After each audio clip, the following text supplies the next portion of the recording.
అందరికీ వందనాలు. మరి జగద్గురువు బ్రహ్మశ్రీ పత్రిజీ గారు ధ్యాన విత్తనాలు ఇచ్చినటువంటి గురువు. మరి నాకు ఎవరు ఇలా ఈ ధ్యాన విత్తనాన్ని ఆ గురువే ఇచ్చారు ఆయనకు ఒకసారి గట్టిగా క్లాస్ చేశారు. విత్తనాన్ని అయితే ఇచ్చారు, కానీ మరి అది వృక్షం కావాలంటే ఏం చేయాలి? నీళ్ళు పెట్టిన విత్తనాన్ని ఇచ్చారు, నాటుకున్నాము. దానికి గాలి నీరు కావాలి కదా, కావాలా అక్కర్లేదు? ఇచ్చేసారని మనం కూర్చుంటే మనకేం రాదు. దానికి తగిన శ్రద్ధ పెట్టి కృషి చేస్తే వృక్షం అవుతుంది. అంతేనా? అంతేనమ్మా? సాధన చేస్తూ, సాధన అంటే ధ్యానం చేస్తూ ఆ జ్ఞానాన్ని పొందుతున్నప్పుడే చక్కటి వృక్షంలా తయారవుతాం. వృక్షం అవడం అంటే ఏంటి? వృక్షం ఏం చేస్తుంది? తనలోని ఆకు దగ్గర నుంచి, కొమ్మ దగ్గర నుంచి, రెమ్మ దగ్గర నుంచి, మొదలు దగ్గర నుంచి వేరు వరకు ప్రతి ఒక్కటి ఇతరులకు ఉపయోగపడుతుంది. అంతేనా? మరి అలా మనం కూడా అందరికీ ఉపయోగపడాలి. ఆ పని చక్కగా చేస్తున్న వాళ్ళు ఇక్కడ మరి ఎంతమంది ఉన్నారో చెప్పండి. బాలాజీ సార్, రోహిణి మేడం, కుమారి మేడం, వీళ్ళకి సపోర్ట్గా మరి శివప్రసాద్ సారు, పైలోకాల్లో ప్రభాకర్ సార్ ఒప్పుకొని వచ్చినారంట. మక్రాపట్లోనే సేవ చేయాలి అని. అక్కడే ఉంటే ఎట్లా అందుకని అక్కడి నుంచి తీసుకొచ్చి ఇక్కడ పడేశారనమాట మాస్టర్లు. మరి ఆయన సేవ అద్భుతం. తిరుపతిలో ఉన్నప్పుడు కూడా చూసాను. అలా ప్రతి ఒక్కరూ పంచాల్సిందే మనం పొందిందని. ఈ మేడం చెప్పారు ఇందాక. ఏం చెప్పారమ్మా? నాకు 10 ఇస్తుంటే 20 వస్తుంది అన్నారు. అవునా? నాకున్నది వాళ్ళకి ఇచ్చేస్తే ఎట్లా అనుకుంటాం మనం. అవునా? పంచింది ఎప్పుడైనా పెంచబడుతుందంట. అంటే ఆ దృష్టితో ఇప్పుడు నాకు పెరిగిద్దో వింటామని. ఈ మార్గంలో మనం ఖర్చు పెట్టింది ఏదైనా సరే, ఇక్కడే ఒక మాట అంటారు, జనుల హితం కోరి మనం చేసినప్పుడు జనార్దుడు మన హితం కోరడా? కోరతాడు కదా. అదే అన్నమాట. అందరూ బాగుండాలి. ఇప్పుడు బంగారుపాడలో కూర్చున్న ఆమె ఇంట్లో వచ్చి పోతూ అమ్మగారిలే కావచ్చు, ఇలా చెప్పింది ముళ్ళకంపలు అవి అన్నీ ఉన్నాయి, అక్కడ కూర్చొని ఏం చేశాను అంటే ఆమెకు అంత అవసరం లేదు. కానీ ఏమనుకునేది? నేను పొందిన ఈ ఆనందాన్ని, నేను పొందిన ఈ ఆరోగ్యాన్ని, నేను పొందిన ఈ జ్ఞానాన్ని, ఈ ధ్యానాన్ని ఈ ఊరంతా పంచాలి అనుకునేది. అంతేనా? కాబట్టి ఆమె వచ్చి అక్కడ కూర్చొని చేసింది. సక్సెస్ అయింది కదా. ఆమె ఏమన్నా కొంచెం చెడిపోయిందా, రాలిపోయిందా, ఏమన్నా అయిందా? ఏమ్మా కుమారి మేడం? ఏం కాలేదు కదా. ఈ మార్గంలో మనం సాధన చేస్తూ జ్ఞానాన్ని పొందుతూ అక్కడ పంచాల్సింది ఏది పంచుతాం? ధ్యానం పంచినా, జ్ఞానం పంచినా, ధనం పంచినా, నీ వాకు పంచినా, నీ ఆలోచన పంచినా అది చక్కగా పెంచబడుతుంది. ఎంత?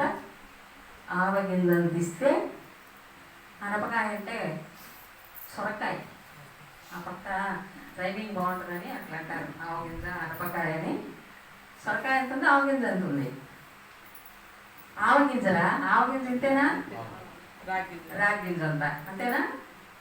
అనపకాయ పెద్దది ఉంటుందా? ఇంత పెద్దది ఉంటుంది కదా. మరి అంత అందుతుందంట నీకు భగవంతుడి నుంచి. అరే మీరు ఈ మార్గంలో ఇందాక ఈసారి చెప్పారు, మాస్టర్స్ అంతా అమావాస్య పౌర్ణానికి తిరుగుతూ ఉంటారు అనేసి. అవునా? మరి చూస్తున్నారా? అంతా చూస్తారా? ఎవరు ఎక్కడ ఏం చేసినా తెలుస్తుంది ఆయనకి. ఎవరైనా పైన ఉండే ఆయన పరమాత్ముడు. దేవుళ్ళకి అందరికన్నా కూడా ఆ దేవుళ్ళను కూడా సృష్టించినటువంటి ఆ పరబ్రహ్మ, ఆ బ్రహ్మకు అన్నీ తెలుస్తుంది. తెలీదా? ఇప్పుడు 6 అడుగుల శరీరం ఉంది మనకి. ఓ చిన్న ఎర్ర చీమ పాకింది ఎక్కడో శరీరం మీద, తెలియకుండా ఉంటుందా? కనుక్కోకుండా ఉంటుందా? మరి నువ్వే మానవుడైన నువ్వే, మాయ కమ్మిన మానవుడు అయిన నువ్వే దాన్ని కనుక్కోగలిగినప్పుడు ఈ సృష్టిని సృష్టించిన సృష్టికర్త అయిన ఆ పరబ్రహ్మ కనుక్కోలేడా? కనుక్కుంటాడు కదా. ఓ చిన్న కథ చెప్పేదా ఇక్కడ.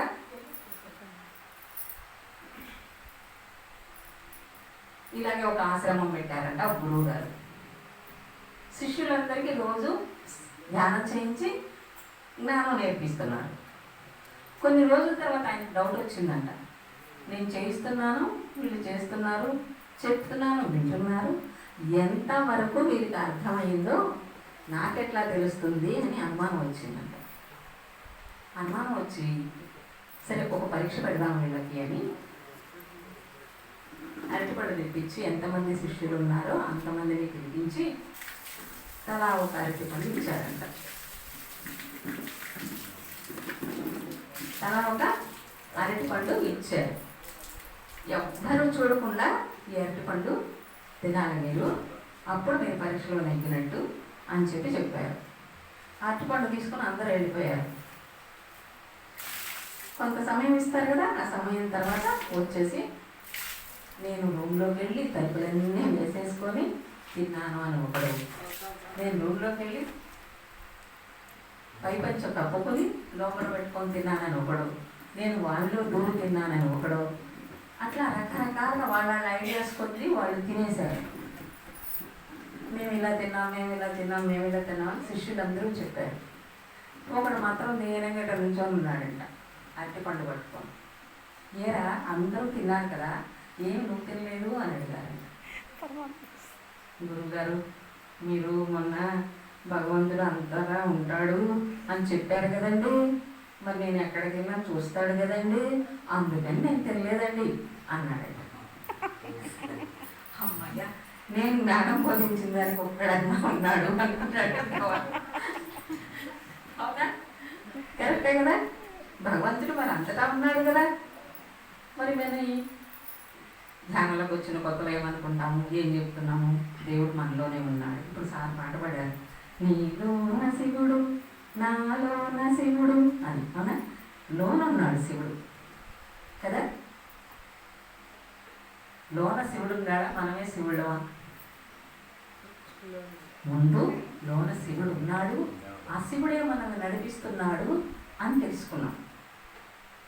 అదే తెలుసుకోవాల్సింది ఫస్ట్. అందుకే సారా పాట పాడి ఫస్ట్ పాట పాడి తర్వాత భగవద్గీత శ్లోకం చెప్తానని చెప్తారు. ఉన్నాడా అందరిలో శివుడు? ఉన్నాడా? మరి ఈ ధ్యానంలోకి వచ్చిన తర్వాత మన గురువులు మనం ఎవరమో అని అడుగుతారు. ఎవరు మనం? సార్ చెప్పారు ఒకసారి గట్టి క్లాస్ కొడుతుంది, గట్టి చెప్పారు.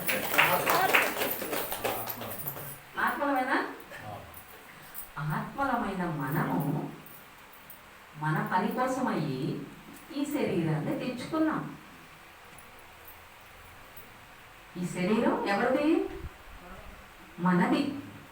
మనది అంటే ఆత్మలమైన మనం తెచ్చుకున్నది. ఈ శరీరాన్ని ఉపయోగించుకుంటూ మనకు కావాల్సింది మనం సాధించుకోవాలి. అక్కడే ఒప్పుకొని వచ్చాం. ఒక తల్లి కూతురుకు పెళ్లి చేసి అత్తవారింటికి పంపిస్తూ ఏం చెబుతుంది? జాగ్రత్త తల్లి అని చెప్పండి ఎవరో ఒకరు. ఏం చెబుతుందమ్మా? చెప్పుక పోయిన ఇంట్లో మెట్టిన ఇంట్లో హ్యాపీగా ఉండాలి. హ్యాపీగా ఉండడం అంటే అత్త మామతో భార్య భర్తలు సంతోషం. ఇప్పటికి చెప్పట్లేదు, ముందుది చెప్తా. ఇప్పుడైతే ఆ మాటలంతా లేవులేదు. ఏం చెప్తారా? ఎక్కడ నోరు తెరవద్దు, పొద్దుకిన తర్వాత పడుకోవద్దు, ఎవరికి ఎదురు చెప్పద్దు, ఎవరు తినక ముందు నువ్వు తినద్దు. మన ఇంట్లో అయితే మన బిడ్డ తినేస్తుంది, అక్కడ తిన్నిస్తారా అనకూడదు, తినకూడదు. అందరం పెట్టినా తినాలన్నమాట. అది రూల్. ఒక గృహిణిగా బాధ్యత తీసుకోవడం అనమాట. ఇట్లా అంతా మంచిగా ఉండాలమ్మా, మంచి పేరు తేవాలమ్మా, అట్లుండాలమ్మా, ఇట్లుండాలమ్మా అని చెప్పి పంపిస్తారు కదా. అలాగే ఆ పరమాత్ముడు ఆ మూలాత్మ నుంచి పూర్ణాత్మ నుంచి వచ్చినటువంటి వాళ్ళ నుంచి ఒక అంశాత్మను విడుదల చేసి ఆ అంశాత్మలో భూమి మీదకి వెళ్ళి నువ్వు జ్ఞానం నేర్చుకుందిరా అని చెప్పాడు అన్నమాట. అంతే కదా, ఓ ఎస్ నేర్చుకొని వచ్చేస్తా పరిగెత్తుకొచ్చా ఉంటాం అవంతా. అంతేనా? వచ్చిన తర్వాత ఏం జరిగింది? మాయ అనేది పరీక్ష ఉంటుందా ఎక్కడైనా కూడా? ఇక్కడ కూడా ఈ పరీక్ష అనేది ఉంటుందన్నమాట. ఈ పరీక్షను నెగ్గి మనం చక్కగా ఆ ధ్యానం చేస్తూ జ్ఞానాన్ని సంపాదించుకుని వెళ్ళాలన్నమాట. ఇప్పుడు ఇక్కడికి వచ్చిన తర్వాత ఈ మాయకు వశమయ్యి మనం ఎన్నో తప్పులు పాపాలు చేస్తూ ఉన్నామా? చేస్తున్నాము కదా. ఇక్కడ చేసినవన్నీ తప్పులు, తప్పు, అది తప్పు కదా, ఇది తప్పు కదా అంటాం. అదే పాపాలు పైలోకానికి వెళ్తే. అవునా? ఏంటి ఆ తప్పులు పాపాలు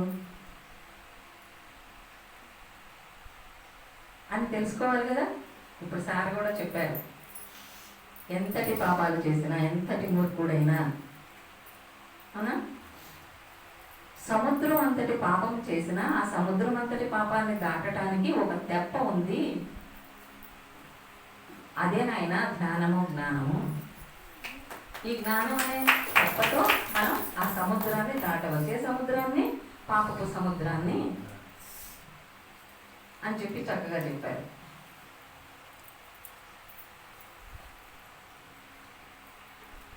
ఇప్పుడు మానవులు అంటే శరీరము, మనస్సు, ఆత్మ, మూడు ఉన్నాయి కదా. ఈ ఆత్మ తోడుగా ఇవి ఉన్నాయి అన్నమాట. ఈ మనసుని మనం వశం చేసుకుంటూ, అంటే మనసును పనిచేయని స్థితికి తీసుకువెళుతూ మనం ధ్యానం చేసినప్పుడు ఆత్మస్థితికి చేరుకుంటాం.